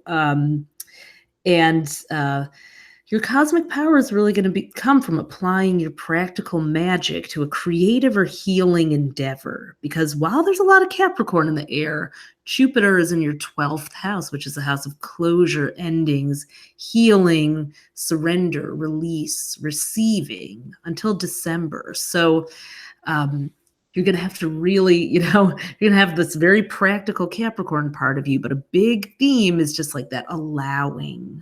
So like the sense of allowing, which is not that easy for Capricorns. Your cosmic kryptonite is going to be if you decide to be a control freak or a martyr who just insists on doing it yourself because you've got a lot of pride. You refuse to ask for help. That might be the stubborn Capricorn way, but, it's not going to get you where you need to go this year. So, really open yourself up to that healing and incorporate that openness into everything you do in your love life. Just try to take some of those walls down and admit that you don't know or don't have the answer. Don't get caught up in that trying to be right thing. And then in your work, bring your imagination. Don't just do the dutiful soldiering through. If you're not happy, sometimes admitting it is a really important first step. So that's for Capricorns. Tali, Aquarius. All right, Aquarius, to capture your cosmic power in 2019. This is also a wonderful thing that's right in your wheelhouse. You get to curate a caring and conscious community and find inspiring friendships. That is, you are the sign of groups and teams and technology. So it might be a virtual community as well as a, in real life community. So that is, there's strength in numbers for you this year for sure, as long as they are caring and conscious, being around people who like to make a bunch of small talk is fine every now and again, but you need legit, real, deep connections now. And sometimes as an air sign, you can get a little breezy and, surfacey and just want to joke around and banter, and you are hilarious. And there's no one better than an Aquarius to make small talk with because it just winds up being stand-up comedy. However, take the risk to go a bit deeper. But not so deep. So your cosmic kryptonite, not so deep as that you drown in your emotions and moods. So this will be a deep feeling year for you. So, don't isolate yourself. If you're drowning in your emotions and moods, you probably need a support group this year instead of just like, oh, there's no hope, the world's going to end, apocalypse. Or getting so swept up in your ideals and dreams that you lose touch with reality. That can be a pitfall this year, or hanging around draining people who zap your energy, So again, curating is the key word. Don't just, you can attract every rando within 100-mile radius, but you want to curate your caring and conscious community this year. That's how you'll capture your cosmic power in 2019, Aquarius. So Pisces. Last but not least, our patient Pisces, who always have to sit through 11 signs. So this is a really sort of boss kind of year for you. It's a year of stepping into your power and modeling compassionate leadership, similar to what we said for Cancers. Your cosmic power is going to come from showing the world that you can take charge of a situation, run things without being egotistical, domineering, needing ego strokes and all the credit, but really making sure that, things happen that you say are going to happen. And excuse me, guys. Tali, I think I need you to finish this one because my absolutely. So your cosmic kryptonite is being indecisive or getting intimidated by louder or forceful people. You're a gentle soul. Some Pisces can be bossy, I will admit, but and we've known some of them. But at the heart, it's often that kind of like that the tough scales of a fish. At the heart of it, you're a gentle, caring soul. So compassionate leadership. It's not. There might be louder voices in the room or people who are a little more aggressive than you. Stay focused on your mission and what you want to accomplish. Lead with love, lead with your heart, and, you will rise to that powerful role that is your birthright in 2019. Mm-hmm. And same thing in love. I'm back. Sorry. I think in love, just really being very clear about your boundaries and your needs and what you want, and just, not apologizing. That's sort of sometimes a Pisces habit. So don't apologize for being powerful or directly stating what you need without ending a sentence with a question mark. So, so that is the forecast for the year, and we wanted to give a special invitation to you guys, because we've really over the one of the best things that has happened for us in the past year is that in 2018 we spent a lot of time with you guys. We got out from just being isolated behind our computers writing and typing, and developed programs that allowed us to interact one-on-one, just like this one. And every year we partner with Marie Forleo's B School to do a special 8-week program for entrepreneurs. But last year we did a free 3-week program that we're going to do again called Astropreneurs. And that's going to be in February. For anyone who's, a lot of our audience, they may not be entrepreneurs, but they have dreams, they have talents. Even the comments you guys are putting, like, you may have a day job, but you have a creative or spiritual or healing talent probably, or that you want to nurture, or you have a desire for flexibility in your work, or to work for yourself, or to do something your own way. And we understand that, because astrology is very helpful in, all right, should I be someone who has my own business, or should I start it on the side, or should I not have my own business but find a way to nurture this talent?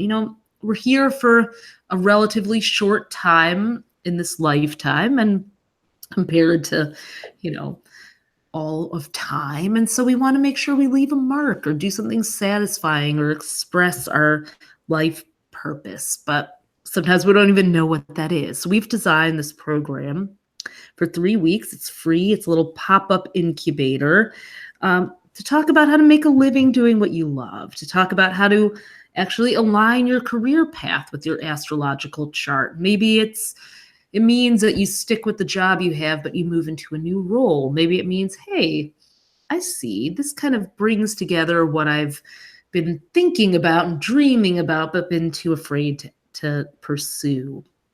Maybe you have a business, but you don't know how to market yourself or charge what you're worth or position it so that people even understand what you're offering. There's a lot of and this has all been created out of the thousands of people that we've done charts and readings for or talked to, both online or in person, and have heard what their struggles were, and then have seen how astrology has helped them with that. Everybody just really wants to shine their light in the world.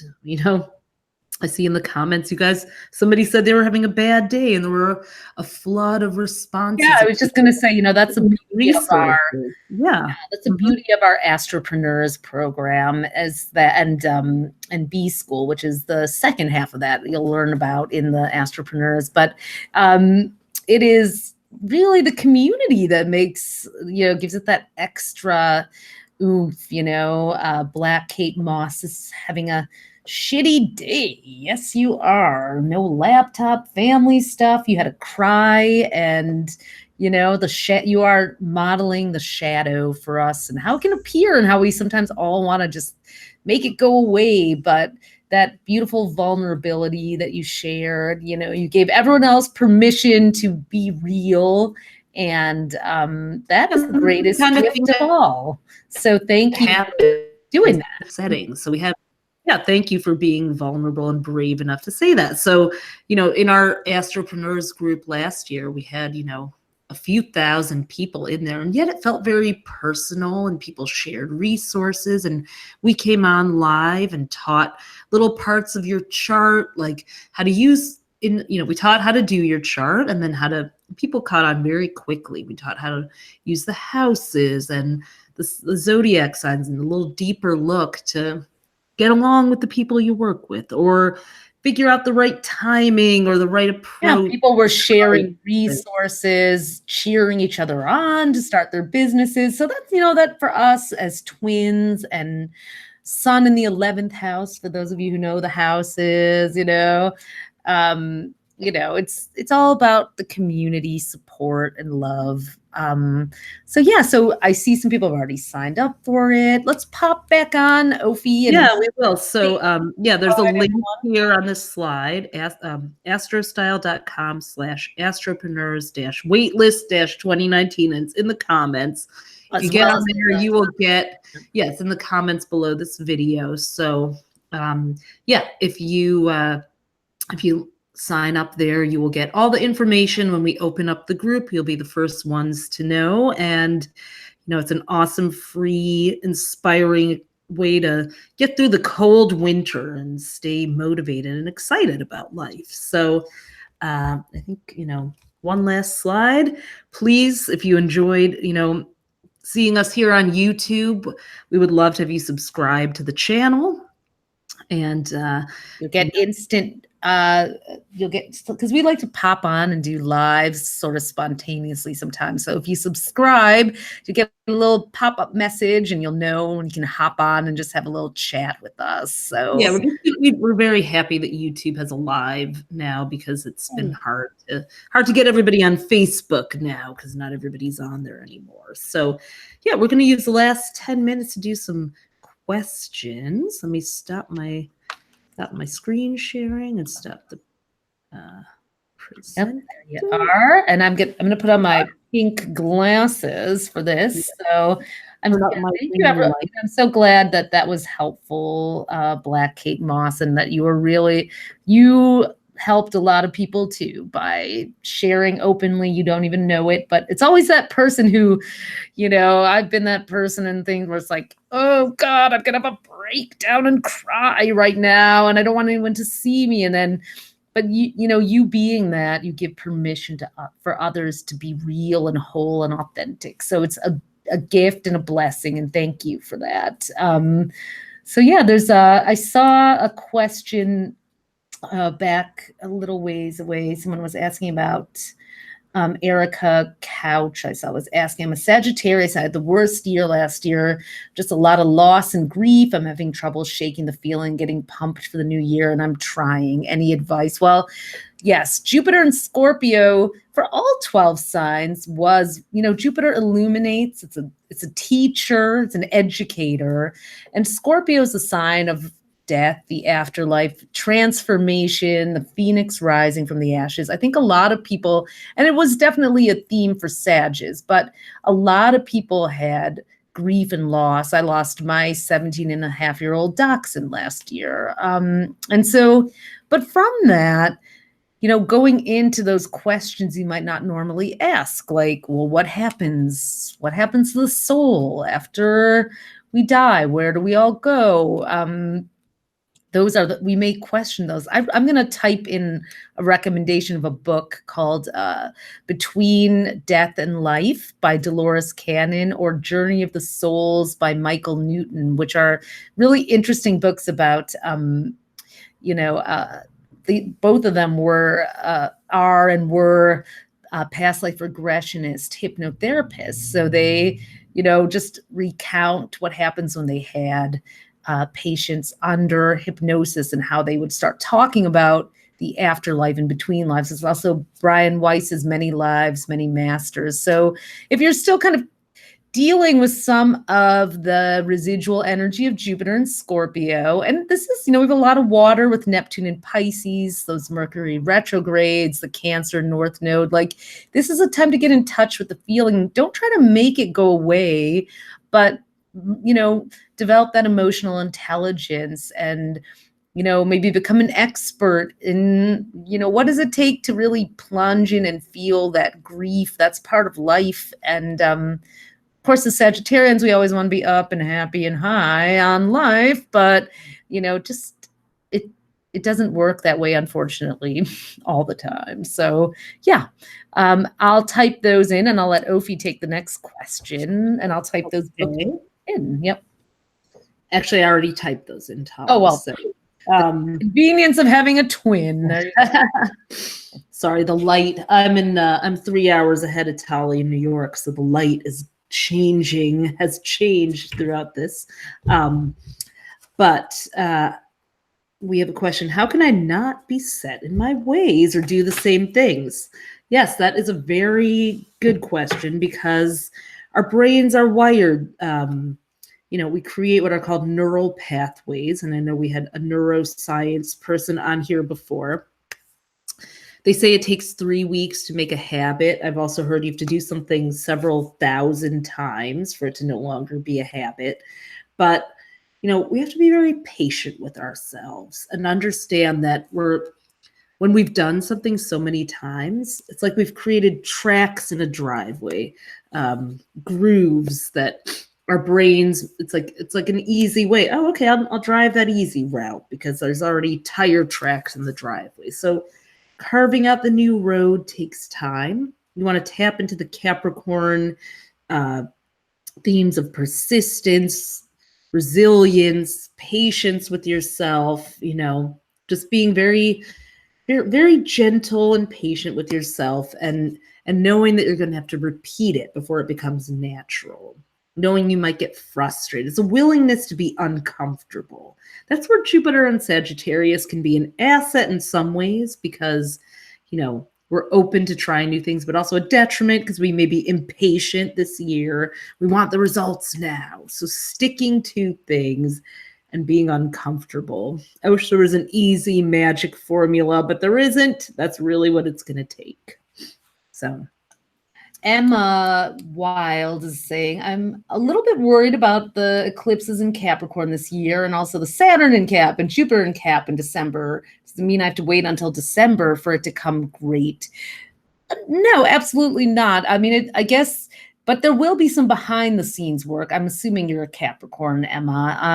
And for all the Capricorns out there, the thing about being a Capricorn is you're always a little bit worried. You always want to know what could go wrong. It's kind of that engineering mind that you have. So if anything, just like if you feel there's a failure impending or some big lesson, get there faster. Let them just be open to say, like, okay, where do I need to strengthen things? Failure is part of the journey to success, and that's the thing with being a Capricorn, is that you're a bit of a perfectionist, but you also can sometimes be a little bit of a pessimist too. And we're all kind of under that. It's part of, being someone who just plays such a big game in life. You raise the bar really high for yourself, and that's like, oh my God, you get a little bit of like fear of heights. So instead of letting fear overtake you, let it be part of the conversation. When Jupiter is in Capricorn, that may be when you really reveal the next thing. Having just had Jupiter in the sign before hours, 2018 for a lot of Sages was a lot of behind the scenes work, and but that's part of the that's the way it goes sometimes. And now here we are on YouTube, trying a new public medium. So by December 2nd, of next year, of this year, it's 2019. Hello, Emma, you may have a very public way of presenting all the findings that arise in the earlier part of the year. So don't fear them. Welcome them in. That's what I'd say. Ophi, do you see another question? Mm-hmm. I see one or two more, and then I know we've been on for a long time. Not that, we could stay on all day and hang out with you guys, but yeah. Well, I saw a couple that I'll turbo through to try to get. So Jill Kane, who's a Cancer, asked about finding the money to. Hello, Jill, one of our Astropreneurs, amazing illustrator and artist, self-taught, created her own business. Is thinking about money. So Cancers, you have an eclipse on January 21st in Leo in your money house, and one big eclipse in your sign on July 2nd. So those are 2 points of the year that you may either make different plans or see a new way of gathering the funds to do what you want. So I would say just to stay open. Also, the 3 Capricorn eclipses are about partnerships. So, looking at ways to team up, partner up, get advice from other people and really let them help you make that Capricorn type of plan. There was another, TM Smith 30, Scorpio Sun, who is stuck, wants to find their passion, but doesn't know how to pull it out, no longer wants to work for anyone. Any advice or suggestions? Well, definitely advise joining us for our Astropreneurs 3-week incubator, because we're going to totally talk about that. And Jupiter, which is about freedom and growth and expansion for Scorpios, is in your work and money house until December. So it is a time that people sometimes work remotely or flex their hours or find creative ways of making a living that really still helps you not get destabilized. So look for those types of opportunities, or see if in the meantime you can, maybe if your current employer will allow you some remote working possibilities. If not, that's okay. Maybe you start scoping out other opportunities. Now, Shona Sharma is asking, how can Aquarians deal with that Pluto and Saturn and eclipses in the solar 12th house? And that, we're talking about shadows a lot. Now, the 12th house is also about mentors and divine inspiration and meditation. Like, this may be a time to really,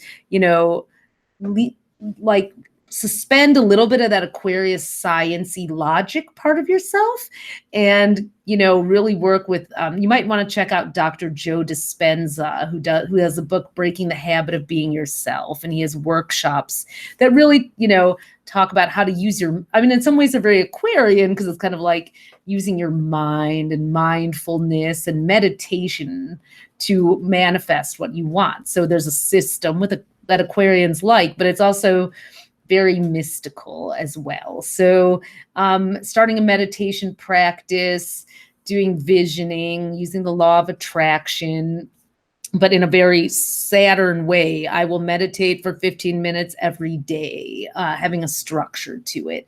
And again, you might not feel better, Black Kate Moss, from just one round of journaling. And same thing for people who are doing any kind of shadow work. Aquarians and Capricorns will have no choice but, because you have a bit of 12th house action this year.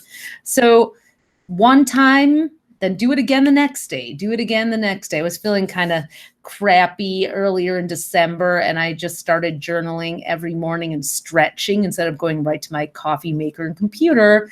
Within a few days, I felt a bit better. So, putting those structures in place as well. So, yeah. I saw one more from Paul, who is looking to become a foster parent and wondering if it'll happen. Leo. Very interesting, because Leo has just finished a round of having Jupiter in your 4th house of children and parenting. So it's a great question, because that desire might have sprung up out of nowhere to even become a parent for Leos. But this March, Uranus is going into your 10th house of fatherhood. And since it's Paul, I assume it's a man, which is great, because Uranus rules adoption, actually, and IVF, and anything that's sort of like not like a biological parent. So I think you'll have some luck starting in March, and and find a lot of satisfaction in that role. So, yeah. Well, we'd love to keep answering all the questions. So I guess that means that we're going to have to, be on this YouTube live thing a little more often. Some people were asking about Astropreneurs. Is it going to be a Facebook group or YouTube? It might be on YouTube Live, actually. It'll probably be a combination of both, but we're going to make sure it's not, you're not limited to having to be on Facebook to be a part of it. So we're just still working out a bit of the technology, but it's okay if you've deactivated and you're not on Facebook. So we will make sure it's accessible for everyone. And definitely subscribe to our channel here so you can get the notifications of when we do more lives and really. And I want to say also one thing quickly, because people have asked about a membership program, which we had hoped to launch. We put that a little bit on hold because we want to make sure we can fully deliver it right to you. So we're going to be doing Astropreneurs and this in the interim to give that kind of an experience of what we would want to provide. But in order to really do that as a platform, we want to make sure that we can deliver the best possible quality experience from A to Z to you. So we're taking a little bit of time. In fact, somebody asked what was the most important thing that we learned in starting a business, and that is to take your time. Don't think you have to quit your day job. This is for any goal in 2019. We get excited about our ideas and our resolutions, and then we lose steam if it doesn't happen right away. So creating a plan step by step, staying in action, but really making sure that you do it right, set it up right behind the scenes. So that's what we're doing with that plan. And that's what we've chosen to do. We have chosen to, we've been in business for 18 years, actually, and which was, I only knew because LinkedIn sent an happy 18th birthday message. I was like, wow, okay.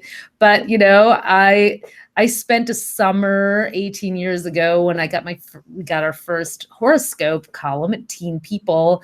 I had, rented a share in a beach house with friends in Ocean Grove, New Jersey. And it had a beautiful porch. It was a block away from the ocean. And I was on that porch writing horoscopes. We had to do a daily his and a daily her. So it was like for 7 days a week. And that was a lot of writing. But, sometimes when you're starting a business, don't think you can outsource everything or that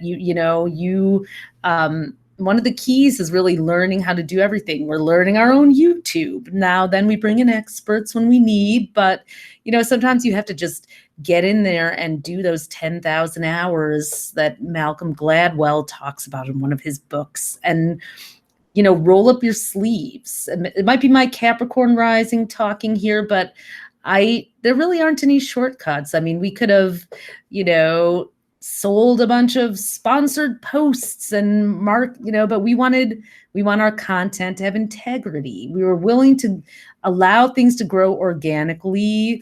In the beginning, we used to also build websites and do graphic design. So part of being an Astropreneur means being willing to do what it takes for your business to flourish, even working a second job sometimes because you believe so much in it, or, giving certain things away for free because that's what it takes to create a loyal connection to your audience. So I think being willing to do what it takes is a message that really resonates with, all the Capricorn energy. So don't give up. Persistence pays off. If there's anything the zodiac's mountain goat knows, it's use the magic of that tail to propel you one hoof at a time up the mountain. So that would be, and everyone has their own formula. Some people have an overnight hit, but they still find that to sustain it, there will come that time where you have to just, as Ophi said, that proverb, chop wood, carry water, and,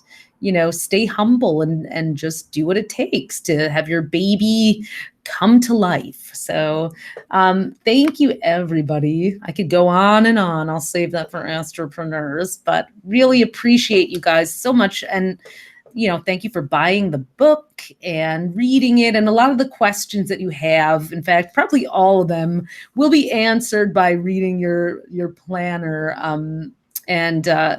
Stay tuned for more of these. We love you guys. We wish you the happiest new year. Ophi, do you have any parting thoughts? No, thank you for just the warmth. And, it's like we haven't met you in person, many of you, most of you. And yet when we come together in these, I feel like I have a sense of who you are, know you, or connected to you because everybody in our tribe really, is so open and wants to connect and share. So just thank you for that energy. We feel it. And it's a real gift that you might take for granted about yourself, but really honor and cherish that in 2019 and value it. And we'll be seeing you guys very soon. Lots more of these to come. So happy 2019, and time to get that citrus sunshine and rutilated quartz and meditate and reflect on what's ahead for you and for us and for all of us. All right.